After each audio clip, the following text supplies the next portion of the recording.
नमस्कार. 15 ऑगस्टच्या ध्वजवंदनासाठी शाळेत आलेल्या सगळ्या मान्यवर पाहुण्यांचे मी मनापासून स्वागत करतो. आपण सगळे समाजातले प्रतिष्ठित नागरिक आहात. आपल्यासमोर मी माझी व्यथा मांडू का?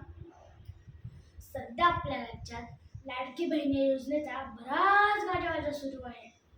घरोघरच्या महिलांना महाराष्ट्र शासन 1500 रुपये दरमहा देणार आहे. त्यातून संसारकाव्यांना मायमावशांना थोडा तरी आधार मिळेल. पण या लाडक्या बहिणींना मुले पण आहेत. त्यांच्यासाठी लाडकी भाची ही योजना कधी येणार? नाही, आम्हा भाच्या मंडळींना पैसे नको आहे.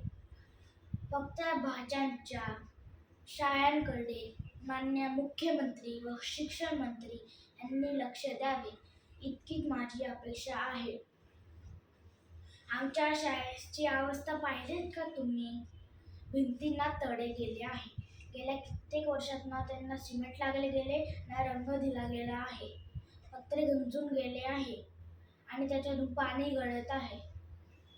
फरशा उखडून गेल्या आहे आणि काही ठिकाणी चक्क उंदरांनी बिळेही केले आहे.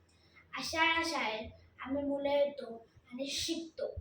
तुम्ही गावचे नगरसेवक आहात ना, मग मुख्यमंत्र्यांना सांगा ना, बहिणींप्रमाणे जरा भाच्यांकडे लक्ष द्या, त्यांच्या शाळा सुधरवा.